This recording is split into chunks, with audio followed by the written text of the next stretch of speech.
Now, you know, years ago I wrote a book called Liberalism is a Mental Disorder. And what I want to redefine is, I want to redefine some terms for you because I spent the week teaching you about the difference between liberals and communists, or liberals and radicals, or liberals and progressives. What you have to understand is that communists are not liberals.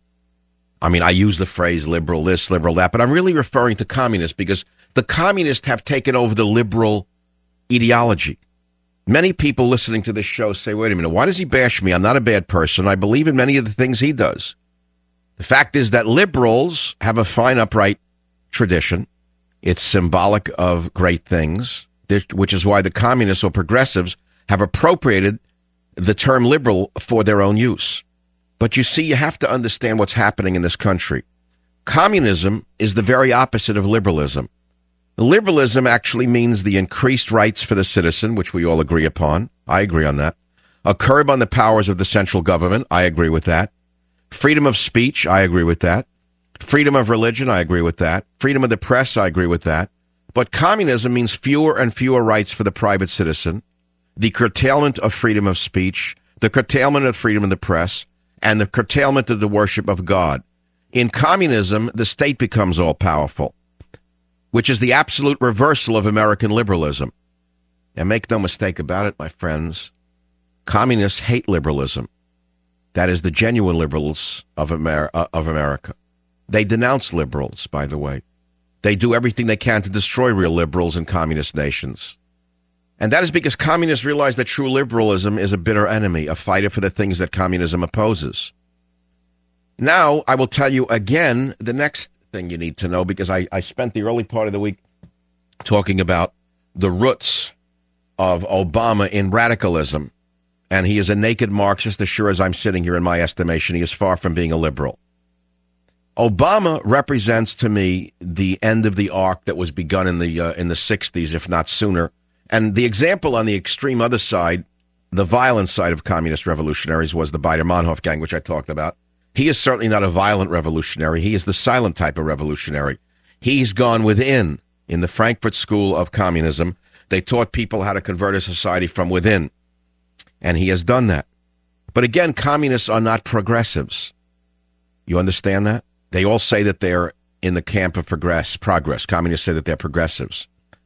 And one of the tenets of communist propaganda is that communism is the latest word in social progress.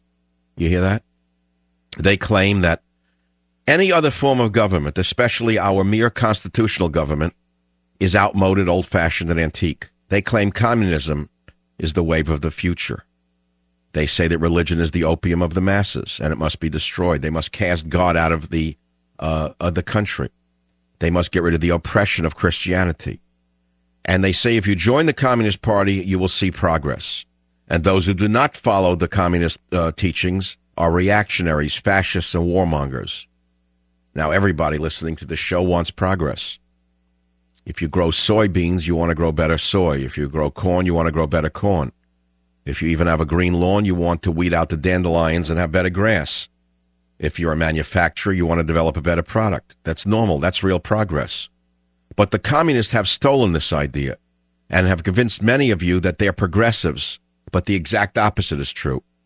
Communists are barbarians in modern dress, and they use propaganda today to get what they want. I'll tell you more about this over the next days and weeks on the Savage Nation, but I think what we should do now, Beowulf, is that since I've exposed how communism is not liberalism and communism is not progressivism, and how many people listen to the show say, you know, I like that guy Savage, but why does he bash me? I'm a liberal. And yet he doesn't understand that I'm actually a decent person and we agree on so many things. That is because you may be a real liberal, but your friends who call themselves progressives are real communists, and you don't know it. And I've tried to tell you all week that virtually everything you see going on inside the Obama administration is the farthest thing from liberalism.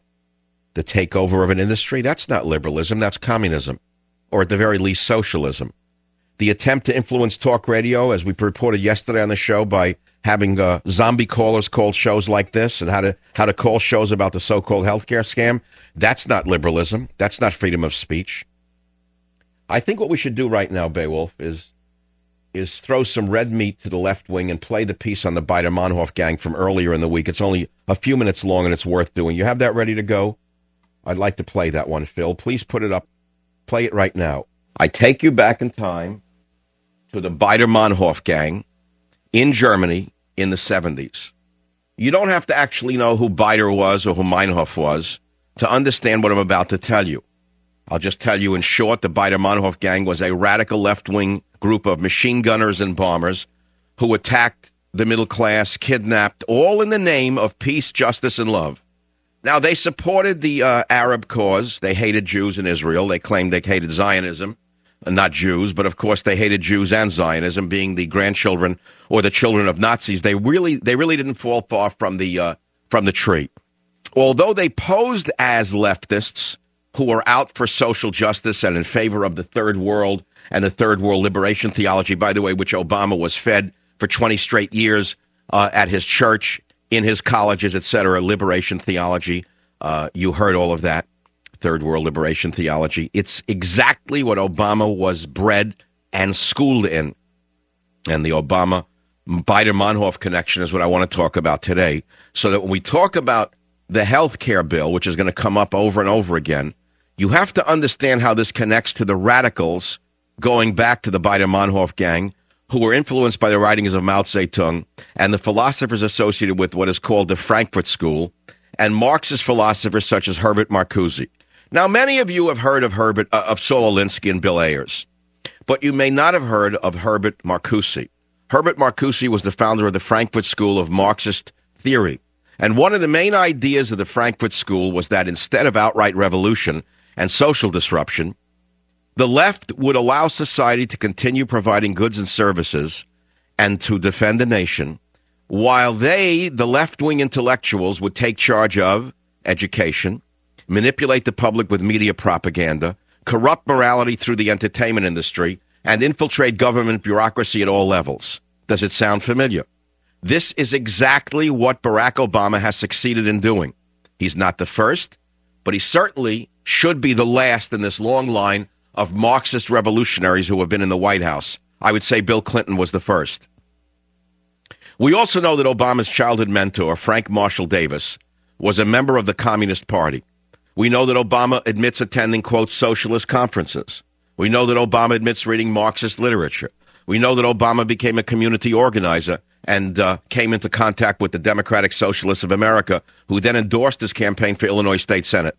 And we know that Obama became friends with William Ayers, a member of the socialist group, Students for Democratic Society, which was a violent group, by the way. And yet now Obama has infiltrated government bureaucracy to the highest level of all. The Baader-Meinhof gang used violence to try to achieve socialism, and they failed. They were defeated. But Obama was more faithful to Herbert Marcuse and his plan to infiltrate government peacefully.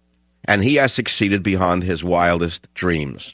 And so that is why I want to talk about Obama and the reverse Robin Hood myth and the health care proposal and the Maoists, Marxists, and other communists known as czars in the administration and what you can do about it.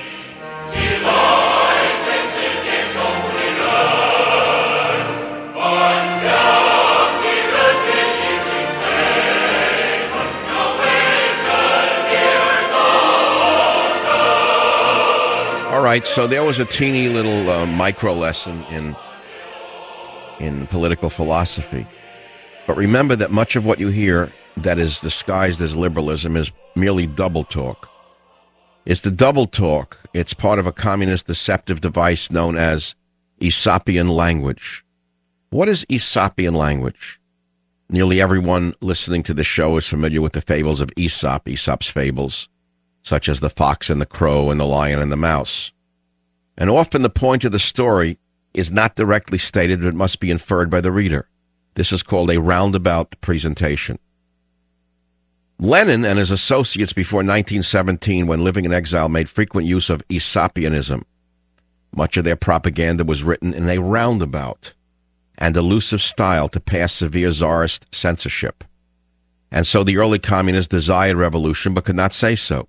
And they had to resort to hints, theoretical discussions, even substituting words, which, though fooled the censor, were understood by the initiated, that is, individuals trained in party terminology.